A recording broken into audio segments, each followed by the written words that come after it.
Bienvenue à tous, je m'appelle Guillaume, vous êtes sur Audio Fanzine et dans cette vidéo, je vous parle de matos guitare signature.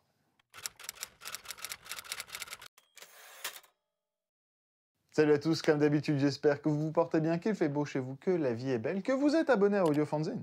Car si ce n'est pas le cas, il est grand temps, abonnez-vous.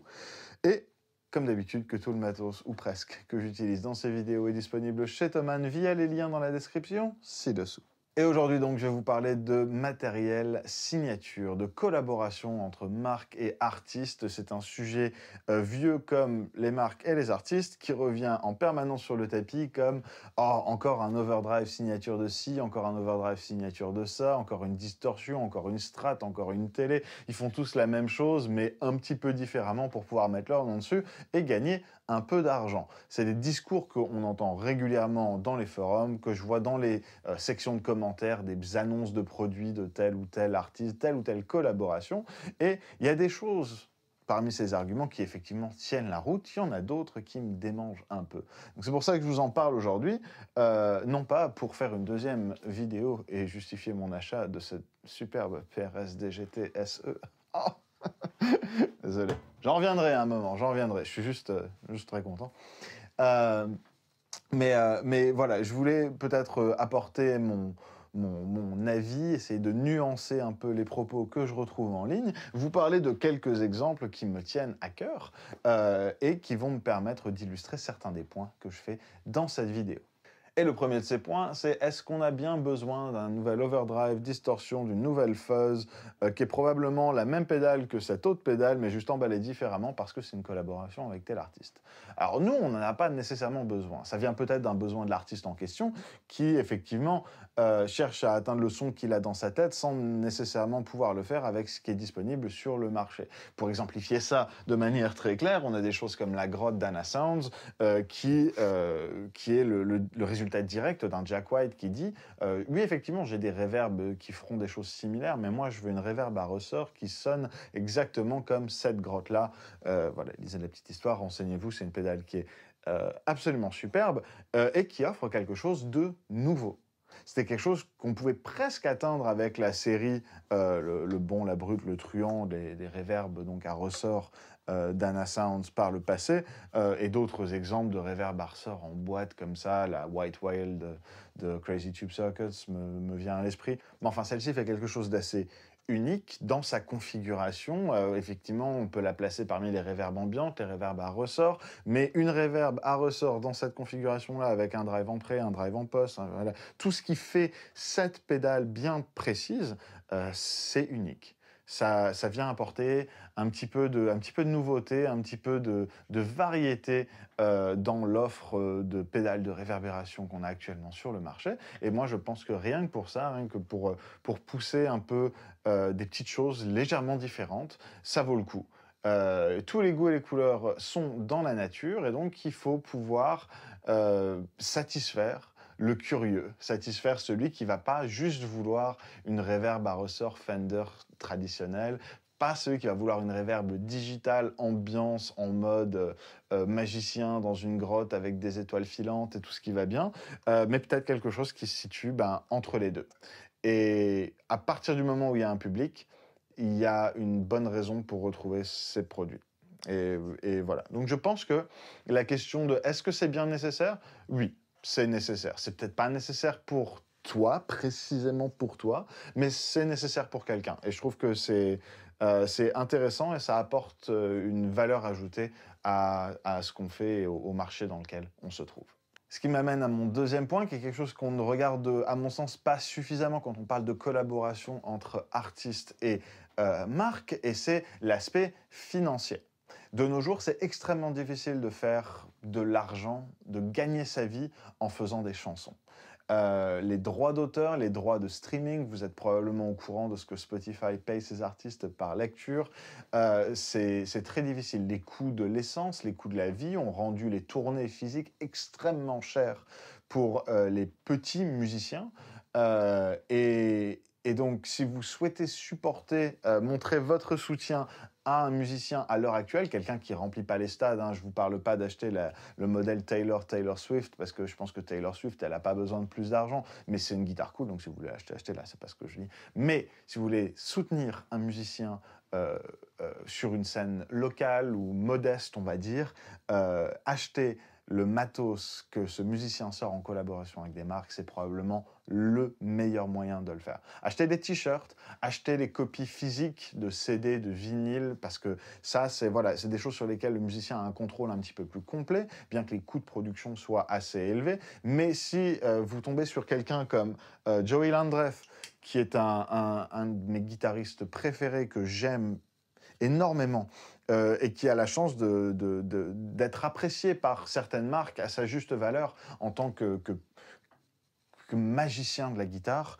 et magicien sonique. Voilà, on va retrouver des collaborations avec son nom dessus, comme cette High Road Fuzz de Mythos, mais également des amplis qu'il a sortis avec Two Rock, son slide avec The Rock Slide, et voilà, des choses comme ça, qui sont des pédales, des accessoires, des choses que lui, il utilise, sur lesquelles il met son nom parce que c'est quelque chose avec lequel il part en tournée, il fait ça. Mais qui lui permettent de vivre aussi, qui lui permettent de faire ça, qui lui permettent de se concentrer sur sa musique, sur son art, sans avoir besoin de travailler à côté. Malheureusement, c'est une réalité pour 99% d'entre nous. On fait de la musique, mais on est obligé d'avoir un boulot parce qu'il faut bien manger, il faut payer le loyer. Mais pour quelques musiciens euh, euh, extrêmement talentueux et qui, voilà, qui ont bien joué leur coup aussi, on va retrouver du matériel comme ça qui, si vous, de votre côté, vous êtes intéressé par ce son, vous êtes intéressé par ce musicien et que, à plus forte raison, vous avez envie de soutenir cette personne pour qu'elle continue à faire de la musique, le matos signature, c'est un des meilleurs moyens de le faire.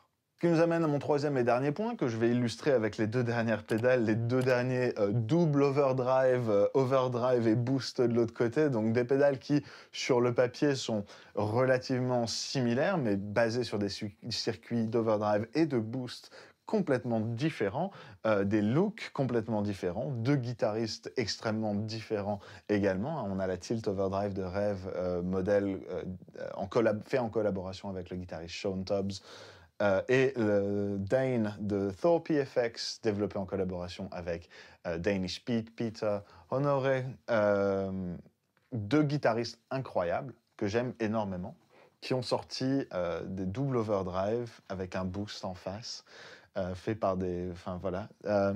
Et ça va toucher un petit peu à mon premier point. Déjà, évidemment, on parle de variété, on parle de différentes saveurs, de choses similaires, certes. Hein, on a deux overdrive, mais qui ne sont pas les mêmes, qui ne boostent pas de la même manière non plus. Mais peut-être au-delà de ça encore, je pense que c'est l'aspect crédibilité et légitimité de ces articles qui est important.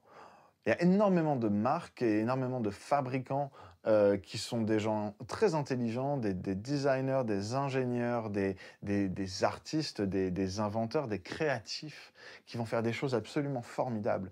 Des sons, des manières de contrôler ça et ça, enfin, peu importe, des manières d'assembler une guitare, des manières d'assembler un micro.